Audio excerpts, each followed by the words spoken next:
Donc vous avez la lourde responsabilité d'enseigner aux jeunes les différentes valeurs qui porteront ensuite dans la société. Si vous devez retenir une chose de l'économie circulaire, ce sont les valeurs positives de construction collective que cela sous-entend. Donc l'environnement n'est pas uniquement une contrainte, on voit en s'intéressant au cycle de la matière que l'on peut faire largement mieux que ce que nous faisons actuellement. Vous avez en main toutes les cartes pour porter ce message, ce sont des concepts simples qui sont porteurs de sens et qui au final nous permettront de vivre ensemble mieux avec les ressources qui nous sont attribuées et qui sont finalement limitées. L'économie circulaire est un nouveau concept pour l'éducation nationale qui lui préfère souvent le concept de développement durable. Et donc la conférence d'aujourd'hui est l'opportunité de présenter cette notion comme nouvelle entrée dans les établissements scolaires.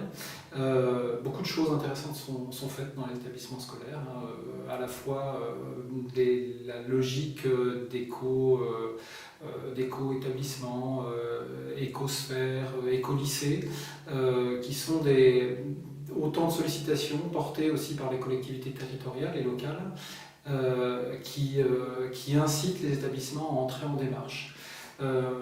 L'économie circulaire offre une opportunité d'ancrage territorial plus fort et plus ouvert sur les partenariats extérieurs, que ce soit les associatifs, les collectivités. Donc on a une approche qui est plus ancrée sur le territoire et en cela, cette nouvelle notion offre une approche qui est très intéressante pour l'établissement scolaire puisque le résultat des actions est directement visible dans l'environnement immédiat des élèves et des enseignants. Sur le territoire, nous avons plus de 2000 établissements scolaires, primaires et de secondaire. Nous avons 280 000 élèves, 28 000 professeurs et personnes au sens large impliquées dans l'éducation des élèves. Toutes ces personnes sont des consommateurs et sont autant de porteurs, de passeurs de valeurs qui permettront effectivement l'émergence d'un nouveau système économique. Eh bien, ce serait leur rappeler que si l'expression économie circulaire n'apparaît pas dans les programmes, n'apparaît pas dans les textes officiels, en fait, on le retrouve en filigrane derrière les grandes thématiques de nos enseignements, de nos programmes, de la labellisation 3D par exemple. En fait, dans gérer les ressources, on peut introduire l'économie circulaire, dans produire et consommer de façon responsable également. Et ça peut être un moyen de revoir un petit peu l'enseignement du développement durable, dont le terme a été peut-être un petit peu trop matraqué, a pu lasser à la fois les personnels comme les élèves. Donc c'est un moyen de renouveler, c'est une entrée, ça ne va pas couvrir tous les champs du développement durable, mais c'est une entrée possible, qui est très transversale avec d'autres disciplines, qui peut être très intéressante à développer. Mon message par rapport à cette conférence aujourd'hui au sein du lycée Olivier de Serres, par rapport à l'économie circulaire, c'est clairement de venir sur les territoires et venir dans les entreprises qui travaillent déjà sur ces thématiques de l'économie circulaire. Pour rendre très concret ce concept qui est un petit peu complexe, qui a besoin d'être vulgarisé énormément. Venir par exemple au centre Infinéo, bien sûr je prêche pour ma paroisse quelque part puisque je suis la responsable du centre Infinéo qui permet justement de parler de l'économie circulaire, de découvrir la circularité des emballages et du matériel plastique, en l'occurrence le PET. C'est un centre qui justement est dédié à ces thématiques et qui permet de donner des outils aux enseignants pour ensuite pouvoir rebondir lors de leurs cours au sein de leurs établissements scolaires. J'aurais peut-être pas un message, mais plusieurs messages. Le premier étant que les Français, dans ces dernières années, sont devenus de plus en plus sensibles. En revanche, cette sensibilité à l'environnement a reculé, s'est érodée chez les jeunes.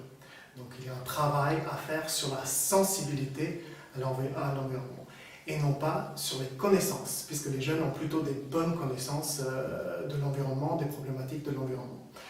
Donc il faut un tout petit peu essayer de comprendre de quoi s'agit-il lorsqu'on parle de sensibilité à l'environnement et travailler là-dessus. Donc ça c'est le premier message. Le deuxième message c'est qu'il faudrait dans l'enseignement déplacer le curseur et moins travailler sur des questions, des pratiques individuelles où chacun a déjà une certaine connaissance et une certaine pratique, acquise une certaine pratique, à savoir le tri des déchets par exemple. Parce que c'est une pratique de plus en plus répandue dans la société française et notamment parmi les jeunes. Donc ils le font de toute façon. Des économies d'eau, des économies d'énergie, c'est pareil. Il faudrait travailler davantage sur des questions qui touchent véritablement à la question de l'économie circulaire et qui intéressent beaucoup les jeunes, donc des questions de partage, de la deuxième vie des objets, non pas la seconde mais la deuxième vie des objets, de la pérennisation des ressources, du recyclage, de la transformation des substances. Alors nous, on est une association des partenaires pour le meilleur de l'emballage. Donc ce qui est important, à mon avis, de faire passer comme message aux responsables pédagogiques, c'est que le Conseil national de l'emballage est à leur disposition sous deux formes. D'abord sous forme de conférences, puisque nous allons faire des conférences auprès des universités, auprès des lycées et des collèges. Donc nous sommes à leur disposition pour parler de l'emballage sous ses différentes dimensions, l'économie circulaire, l'éco-conception, le gaspillage, la lutte contre le gaspillage. Et le deuxième aspect, c'est que notre site internet est riche d'une rubrique publication, documentation, dans laquelle ils peuvent retrouver tous les documents, les télécharger gratuitement et les diffuser au plus grand nombre et naturellement à leurs étudiants. Comme ça, ce monde mystérieux qu'est l'emballage pourrait être peut-être un peu plus vulgarisé.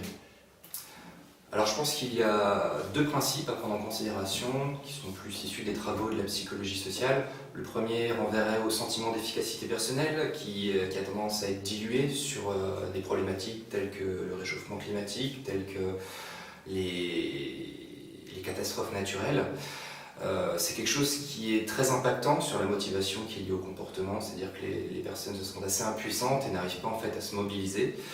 C'est un premier point que j'aborderai et je mettrai en rapport avec ce que David Uzel, chercheur en psycho-environnemental, a appelé le principe d'hyperopia environnementale, c'est-à-dire la faculté, ou plutôt la propension des gens à surconsidérer les problèmes environnementaux à grande échelle et en fait à désinvestir ou voire même à amoindrir les problèmes environnementaux à l'échelle plus locale. En gros, on va se soucier d'un tsunami, mais la rivière à côté de chez soi où nos enfants ne peuvent plus aller se baigner, on va considérer que c'est pas important. Et je pense que c'est deux choses à remettre en lien, puisqu'en fait ça permettrait de donner une entrée un peu plus locale, redonner un sentiment d'efficacité personnelle aux gens, en leur donnant un moyen d'agir sur des problématiques qui sont locales, qui sont environnementales. Et au-delà de ça, ça permettrait justement de redonner du concret, de redonner du sens, et que les gens puissent voir concrètement ou sur des actions plus concrètes l'aboutissement de comportements environnementaux, ce que d'habitude on n'observe que très peu, notamment lorsqu'on est à la lumière. Au final, on est à la lumière certes, mais on ne voit pas les conséquences de son comportement. Le message que j'aurais envie de vous porter en sujet de l'enseignement sur l'économie circulaire sera un petit peu à deux niveaux. Le premier, ce serait de resituer l'économie circulaire parmi l'ensemble des réflexions actuelles sur les pensées qui concernent le nouveau régime de croissance, qui ont tous un trait particulier, me semble-t-il, c'est qu'on réfléchit une croissance qui soit disjointe, qui soit décrochée de la consommation de ressources. C'est-à-dire qu'on arrive à penser l'une indépendamment de l'autre, en tout cas avec suffisamment de distance pour que la croissance soit possible en situation de rareté. Donc ça concerne l'économie participative, l'économie dématérialisée, la croissance verte si on veut, voire jusqu'à la décroissance, mais de situer l'économie circulaire dans ce contexte-là. Et le deuxième point, c'est de choisir une entrée, c'est-à-dire qu'on a trop tendance à utiliser à la fois de mélanger des approches microéconomiques centrées sur l'entreprise ou le ménage, et des approches qui sont d'un plus haut niveau, mésoéconomiques, centrées sur la filière. C'est ce qu'on entend le plus souvent quand on est dans l'économie circulaire. C'est une analyse par les circuits matières, et donc qui regarde les interactions entre toutes les parties d'une filière. Et moi j'aurais tendance à plaider pour une entrée par les territoires, pour une raison simple, c'est que ça prend en compte l'ensemble des acteurs économiques, l'entreprise, les consommateurs, et ça prend aussi en compte le pouvoir politique, au sens où on a besoin d'une intégration politique de ces projets qui sont intéressants mais qui sont un petit peu dispersés et qui n'ont pas forcément grand sens. Et une régulation aussi au sens où il y a besoin de pouvoir politique pour donner une signification, une orientation, et pour apporter des moyens, une logistique et tout un ensemble d'éléments qui participent de ce qu'on appelle l'ingénierie territoriale.